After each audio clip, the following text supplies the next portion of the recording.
Manners are crucial even among friends, especially regarding money. Make sure you're thorough, my mother often repeated, regardless of whether something had happened in the past. I never imagined this advice would prove so useful. My name is S. I'm a 30-year-old part-time worker, living with my 4-year-old daughter and my husband, Bob, who works in an office. We rent an apartment not far from Bob's workplace, and his parents live just 2 train stops away. Because of this, Bob frequently has dinner at their house. While it may seem considerate, Bob can be careless and selfish. He often drops by his parents' place after work on a whim, not bothering to let me know, even though I'm at home preparing dinner. I've warned him many times, but nothing seems to change. But instead of apologizing, he'd make excuses like, "Mom's making meatloaf and mashed potatoes tonight." Thankfully, my father-in-law would call and ask, "Did Bob let you know he's coming over here?" This helped prevent our dinner from going to waste. While my father-in-law is considerate, my mother-in-law can be snide. She often remarks, "Bob just prefers my cooking over his wife's." Whenever he visits, she'd call to gloat, "He just feels more at ease at home, Sally. You need to create a home where your husband wants to stay." She'd assert her superiority as a woman and a mother, belittling me in the process. She'd even barge into our apartment unannounced, criticizing, "Bob can't relax with this kind of cleaning. And what's this in the fridge?" She'd nitpick my housekeeping and rummage through our fridge, never missing the chance to undermine me. She would even throw out my cooking, saying, "How dare you serve such a terrible meal to Bob? Any wife who doesn't take care of food is the worst. Everything you make just goes to waste." When I suggested that I could have eaten it instead of wasting it, she turned red with rage and started yelling, "You're the one wasting food." My daughter would start crying in shock, and my mother-in-law would quickly leave, not wanting to upset her.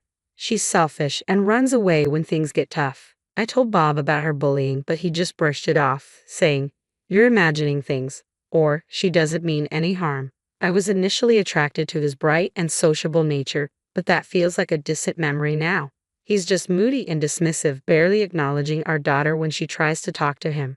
His standing as a father has hit rock bottom.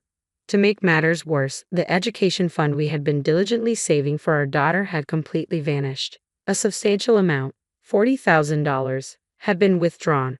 It had to be Bob, who has access to the family account. When I confronted him about the missing money, he nonchalantly replied, "Our daughter doesn't need the money right now. We can save up again when it's necessary." His cavalier attitude snapped something in me. "Don't joke around. How could you just use the money we saved together like that? It's not about current need. We saved it because we don't know when we'll need it. What did you even spend it on?" "I helped out Mom. It's mostly my earnings anyway." "Got a problem with that?" "I contributed too. I saved from our budget cuts. I worked hard to manage that money." "Your contributions are just pocket change," he sneered. Our shouting match escalated, yet miraculously, our daughter remained asleep. "That's it. We're getting a divorce. I knew you were careless, but taking our child's savings without saying anything is unforgivable." "Go ahead. You can't survive on a part-time salary," he retorted smugly. His words left me momentarily speechless. Satisfied with having silenced me, he added, "I'm always ready for a divorce," before retreating to his room. Though my fists clenched in frustration, I knew I wasn't going to just cry myself to sleep. Determined, I started preparing for the divorce. I heard my wife talking on the phone with Bob this morning. My father-in-law messaged me the following Friday. It seemed my mother-in-law had invited my husband over for a special dinner that night.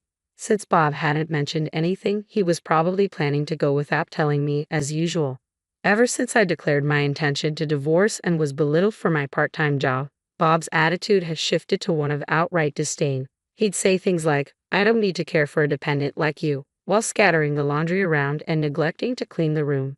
His nitpicking, "You call this cleaning?" echoed his mother's criticism. Seeing the call from my father-in-law as the perfect opportunity, I decided it was time to put my plan into action.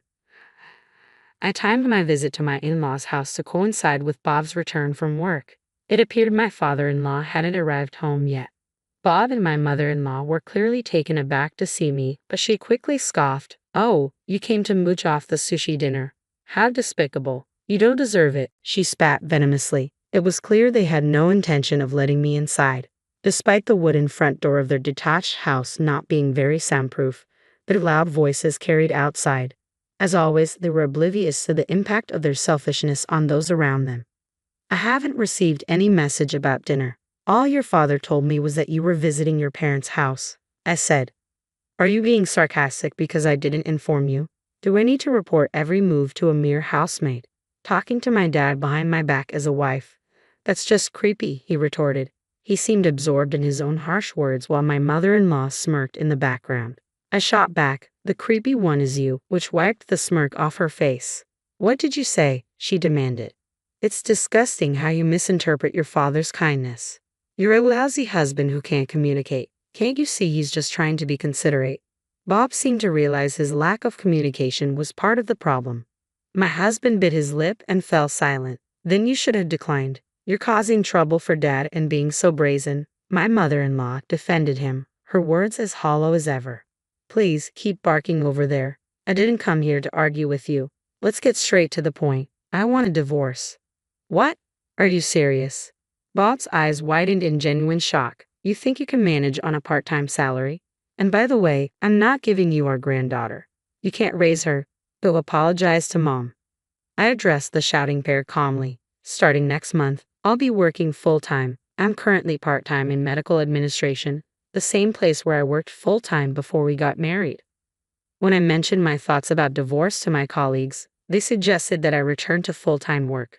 The kindergarten my daughter attends is conveniently close to my workplace, allowing me to pick her up during my breaks, and she can stay at the workplace daycare until the end of my shift. They advise, there's no way you can raise her on your own. My mother-in-law added, anticipating you'd say that, I've already arranged to live with my parents. They're taking care of my daughter today. Unlike a certain husband who just dismisses his daughter, they shower her with love and attention. What? My mother-in-law turned to Bob, who awkwardly looked away. Don't joke around. This is unacceptable. Her trembling voice revealed her agitation. A father who secretly uses the education fund is nothing but harmful, I declared firmly. At that moment, the front door opened, and my father-in-law stepped in, saying, sorry for interrupting. Could I hear more about this? It seemed he had been listening from the entrance. You use the education fund? What do you mean, Bob? It's not like that. Mom asked me to help with renovation costs, so I supported her.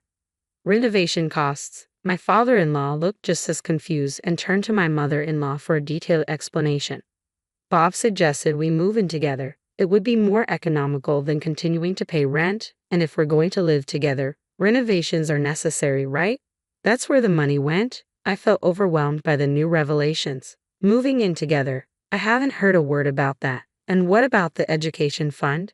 Sally, could you explain? I detailed to my father-in-law how Bob had withdrawn the money and informed him that we were getting a divorce. Then you should just leave. Leave the granddaughter here. I'll take care of her, my mother-in-law insisted, her voice trembling. No, this was a decision made by my husband. I can't break a promise made between spouses.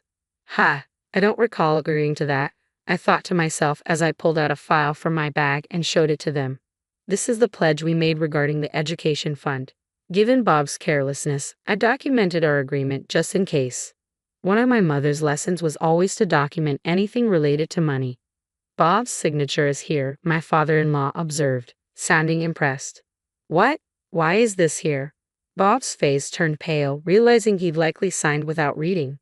The agreement clearly stated that if the education funds were used for anything other than their intended purpose, it would result in an immediate divorce. Custody of any children involved would go to the other parent, and if he failed to comply, he would have to repay twice the amount withdrawn, granting me the right to file for divorce mediation. That's the gist of it. In this case, Bob would lose custody, and if he couldn't comply, he would owe me $80,000, giving me grounds to pursue divorce mediation. If you listen to your mother, this will turn into a dispute with a $80,000 payout. I've gathered ample evidence of your behavior and your mother's treatment of me, so you can imagine who would get custody in mediation. I gave a small, satisfied smile, and my husband let out a startled gasp. Well, my father-in-law said, clearly taken aback, for now, return the money Bob gave you. You haven't started the renovations yet, right? The money should still be there. Upon hearing this, my husband's face lit up with hope. He might have thought that recovering the education fund could make the divorce unlikely. But when my mother-in-law saw his expectant look, she turned pale and shook her head. It's gone. I've already spent it, she admitted weakly. causing everyone to gasp in shock. What? My mother-in-law trembled and fell silent. There was a bag I wanted and some clothes too. I only intended to borrow them, but I couldn't resist, she confessed. I was left speechless with disbelief, but my father-in-law reacted quickly. This is absurd. What were you thinking? But Bob said we could save up again for the granddaughter's education fund, so I thought it would be okay, she protested. What? You knew it was meant for our daughter's education and still spent it. How can you even claim you won't hand over the granddaughter? Who's truly despicable here? You and Bob are nothing but harmful, an awful combination of parent and child, I said, my anger reaching its peak, my voice colder than I intended. My mother-in-law could only stare in shock. I'm sorry, but I no longer want to be part of this family. I agree. They're nothing but poison to our precious granddaughter. My mother-in-law broke down in tears at his words. After that, I finalized the divorce with Bob. Thanks to the evidence of mistreatment and the pledge, the child support and property division went as I had hoped. The education fund, of which a third was from my salary, along with the alimony, totaled $50,000, which I received. My ex-husband struggled to come up with the money. My mother-in-law had to sell all the designer goods and jewelry she had bought, with the remaining amount covered by my father-in-law. Isn't it a husband's job to support his wife? Bob and his mother blamed my father-in-law, but he was furious and severed all ties with both of them. My ex-husband reached out to my mother-in-law about moving in together after he botched a project at work and was demoted with a reduced salary. They could no longer afford their apartment rent and had to downsize to a small place. To raise the necessary funds, they had to cancel their life insurance policies. By combining the payoffs from each policy, they managed to scrape together the repayment amount. When he reported that the payment was complete and shared his struggles, I merely responded with an indifferent "oh" and let it go. Frustrated, he shouted over the phone, "Don't you have any words of gratitude?" "No, I don't. I have grievances of my own. Why not add that to the bill and charge you?" I suggested, and he fell silent. I then hung up and changed my contact information. That was the last time he reached out to me. Apparently, my mother-in-law later approached my father-in-law, seeking reconciliation. He clearly refused, and from what he heard, their situation was dire. Their spending habits remained unchanged, leaving their finances in chaos. Now, the once close parent-child duo spent their days arguing, blaming each other for their troubles. "He's your beloved son, isn't he?" my father-in-law said with a hint of sarcasm. My mother-in-law replied, "He's nothing but a frustrating money pit." Whether it involves parents and children or spouses, it's crucial to be clear about financial matters. Thanks to my mother's teachings, I felt reassured that I had made the right decision.